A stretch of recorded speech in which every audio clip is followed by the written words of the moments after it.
I'm Gareth Peoples, the current Christian Union President on campus, and I'm a second year philosophy and computer science student.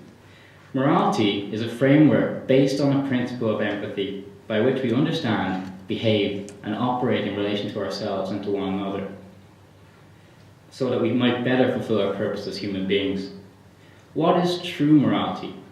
True morality involves a framework, as I've just described, that seems to reflect the reality and fullness of relationships in this world.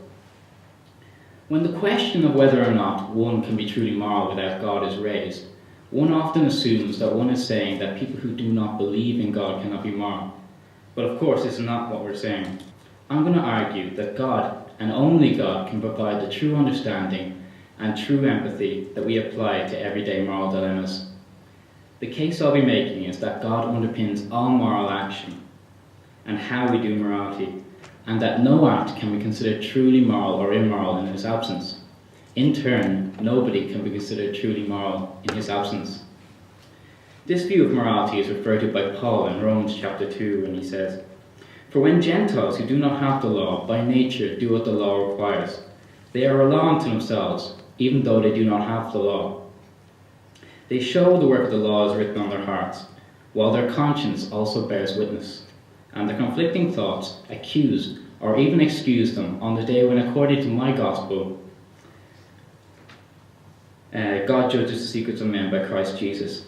In other words, God created all, irrespective of beliefs, with a conscience by which we can better understand his moral standard, and if used correctly, can facilitate moral behaviour. But how is this view justifiable? Why can't morality be relative? C.S. Lewis, in his Mere Christianity, develops an understanding of morality that demonstrates that although people may claim that morality is relative or that morality is constructed, people from the smallest of all disputes to the very biggest behave as if there is a moral law or a common standard between them and others. Lewis notes that when we quarrel, we rebuke one another saying, "You should know better." We say these things, but why do we say them?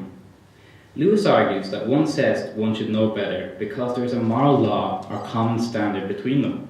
Otherwise, what sense would it make that we should expect better of them? If this standard didn't exist, how could we hold another to account?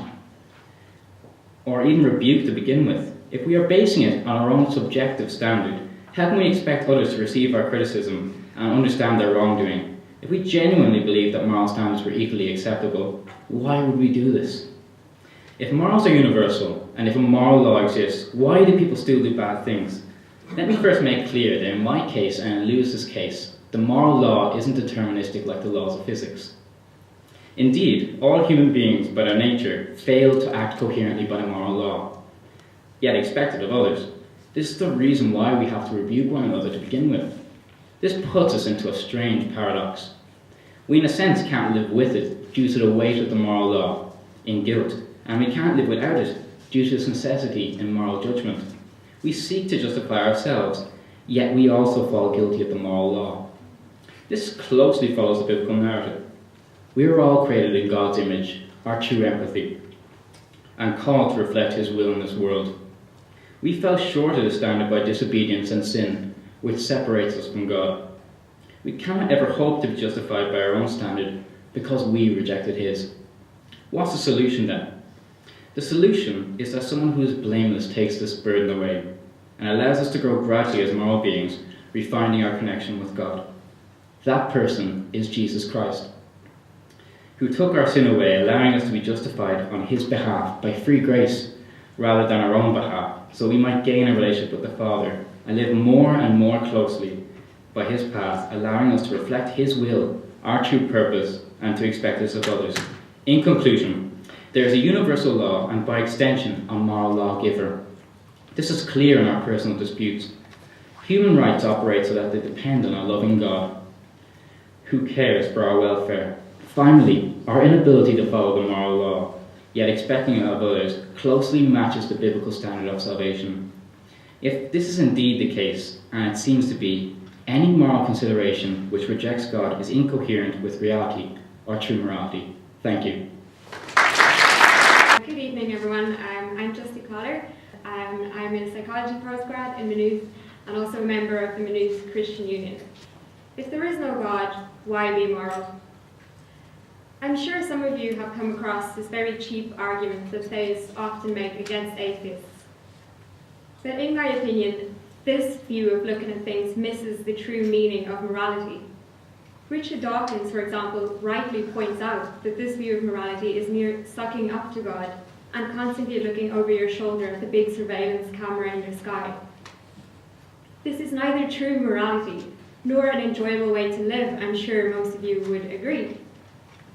But since we do have this general sense of wrongness and rightness, as the speakers have pointed out, where does this come from, and at what level can we explain this to a satisfactory degree? Evolution has been mentioned, so my question is, did moral behaviour simply evolve to favour the survival of certain genes and subsequently our species? Or did moral behaviour evolve as a byproduct of other evolutionary traits, and is it therefore a mere feeling that we experience even though it is not really there?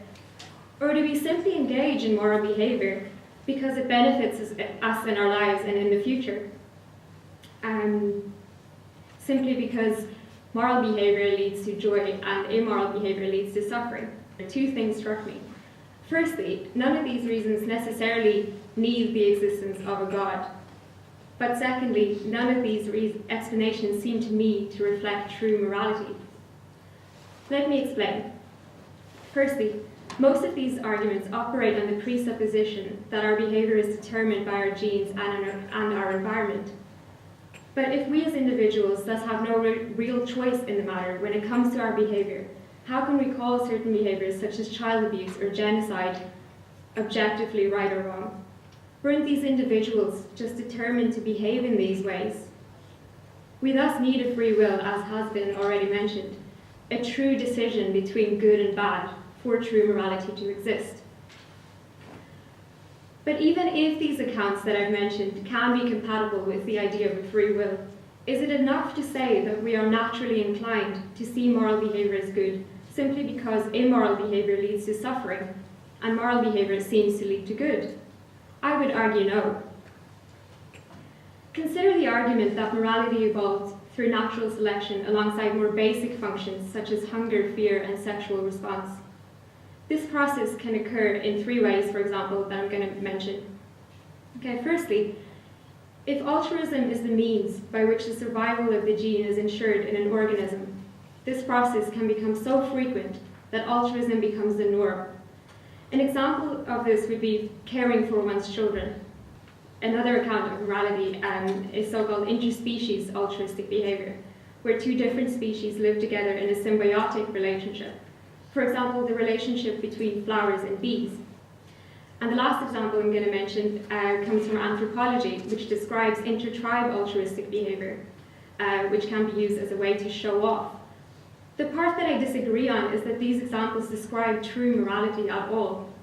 If true morality means a relationship with our fellow beings where we always benefit from our moral behaviour, then yes, one can be truly moral without God. This morality is always based on something we can get, be it reputation, even the knowledge that I'm a good person, food, status, stuff. In fact, to be honest, this motivation for morality makes complete sense to me.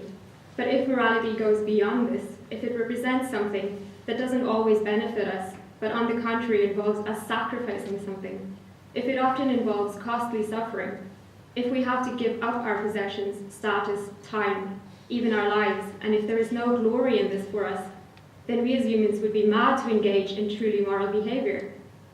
It simply does not make sense to me without God. And I also have to say that many theists and atheist philosophers alike agree on this point and conclude that these mentioned examples are at best arguments that true morality, objective right and wrong, good and evil, does not exist. To conclude, my argument is this. If there is no future hope that true justice will ever be restored, no ultimate relief for the starving child or those who are persecuted for righteousness every day, for people whose entire lives are marked by suffering, then does it ultimately matter whether we fight their cause? No matter how much we believe that it doesn't, we simply cannot live this way. I therefore believe that we have this concept of true morality because we have a truly moral God.